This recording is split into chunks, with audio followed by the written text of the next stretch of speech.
Nakakapagod.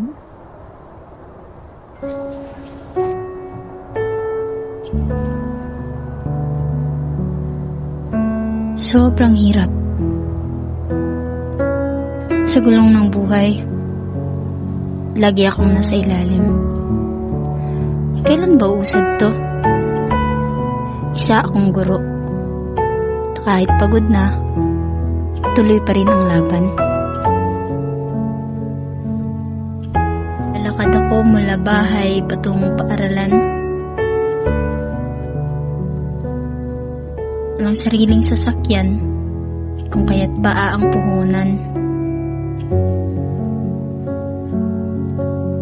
Mapalad kung hindi umuulan, pero minsan, bumubuhos na parang ang langit ay may dinaramdam. Basang-basa man, tuloy pa rin.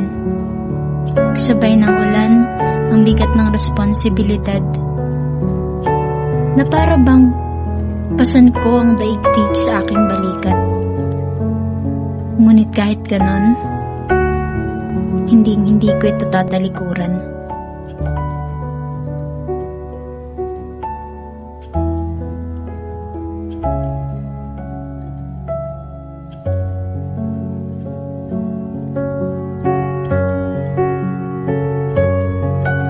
Tulad ng ibang propesyon, ang pagtuturo ay maraming sakripisyo.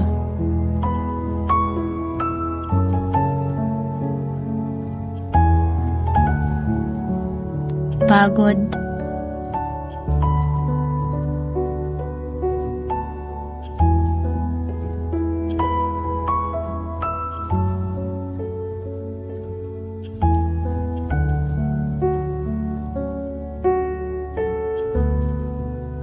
Gutom.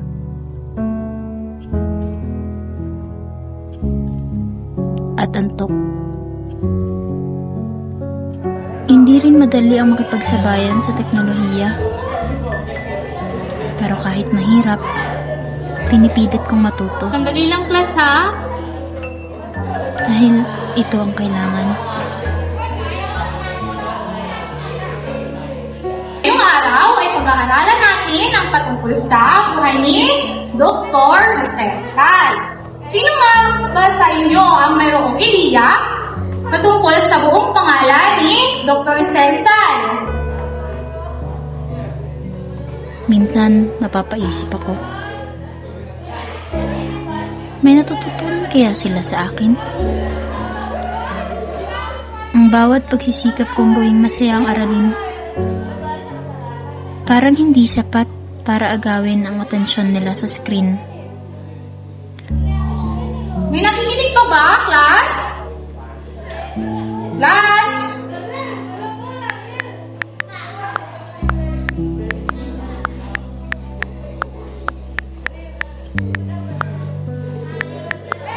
Minsan, natatanong ko na lamang sa sarili. Ma'am, Okay. ang buong pangalan niya si Rizal ay Jose Protasio Rizal Mercado y Alonso Rialonda. Guro pa rin ba akong may tuturing kung wala nang nakikinig sa akin?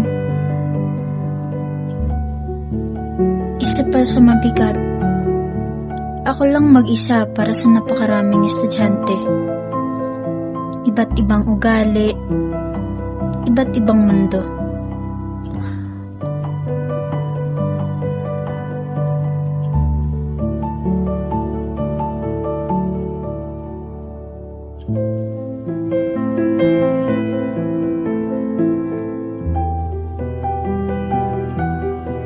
Unti-unti rin akong nauubos, nasasagad, napapaisip.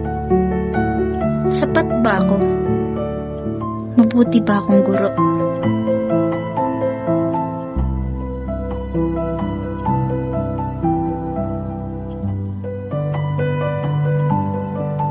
Pero hindi pa roon natatapos ang araw ko. Habang ang iba'y nagpapahinga, ako'y magtuturo pa rin sa labas ng paaralan. Kumusta man ikaw? Good lang, teacher. Naginano ka man, hindi na mo weekends. Nagpinita,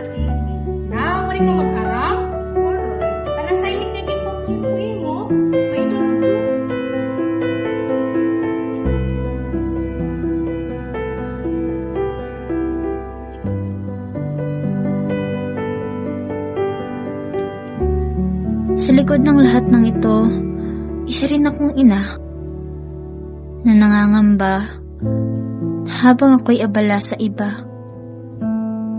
May pagkukulang na pala akong iniiwan sa sarili kong tahanan.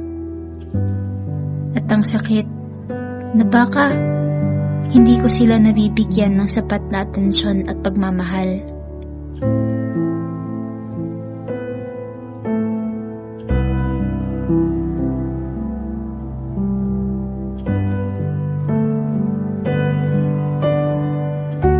Pero kahit ganon, handang-handa ako magsakripisyo.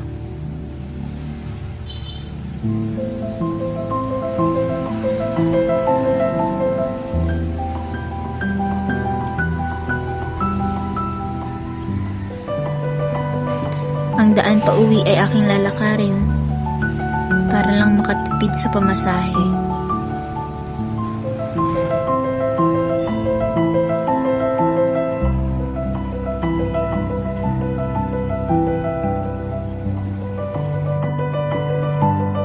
Para may maipong paunti at makabili ng pasalubong para sa kanila.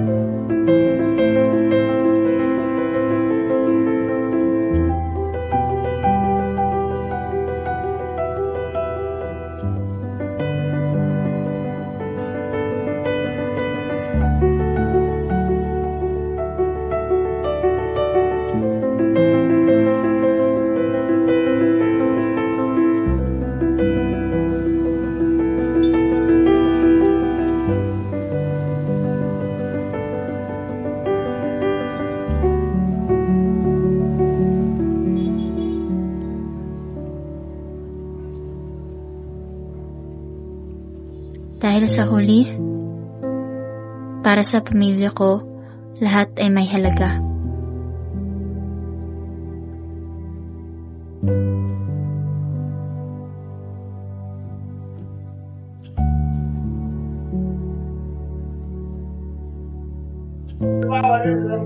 Mama!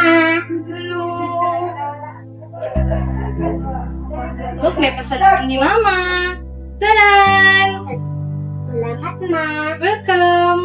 Kama niyo naman, Papa? Masaya ako na sa kabila ng lahat. Ang katuwang ko sa buhay na siyang nag-aaruga sa mga anak ko. Sa kanya nagmumula ang suporta at pagmamahal na nagiging lakas ko sa bawat araw. Mama, sulod ka na? Nagtimpla ko kag para imo. Tanang kape kita. Ano ng kabataan? Okay man lamang ang kabataan na amin maupay tapos nagkukan may kagpaira pag-aram. Pasensya na, ha? Talaga ako nakakahatag tayo mahirap ka bibisi ko sobra dahil magpaghimas kailangan. Okay lang man, naintindihan mo ito nirangan. Nitiragan sa mga responsibilidad sa eskwelahan. Ayaw lang kalimting nga paghatag ng oras at kabataan kaya naingyang galo de therapy mong po. Kaling. Salamat sa pag-intindi. At bukas, sa aking pagising, may bagong sigla at dedikasyon akong dala.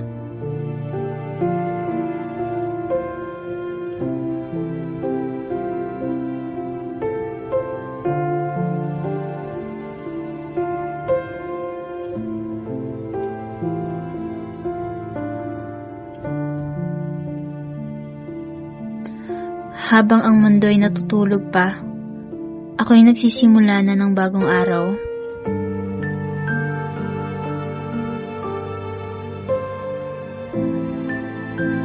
Maagan ko ang gastos para sa yung kabataan niyan. Sa kabataan naman na ay kung pinabayig. O sige pa ako nalabahan. Bakit kabataan ay ito na panhala? Oo, nakakapagod. Oo, mahirap. At oo, paulit-ulit. Pero mahal ko ang trabaho ko. At kailanman ay hindi ko ito ipagpapalit. Dahil sa bawat bata, may pag-asa akong nakikita.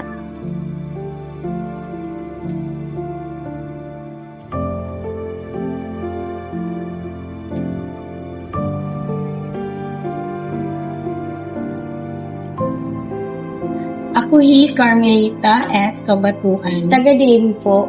Biniyak at Balongan.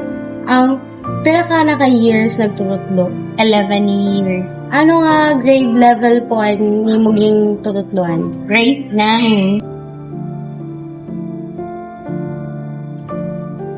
Okay, so yung dedication mo, yung determination mo, yung nandyan sa iyo yung init ng sa isip ko na sila yung pag-asa ng bayan. Paano kaya kung hindi ko sila matuturuan, paano ang mga susunod na henerasyon?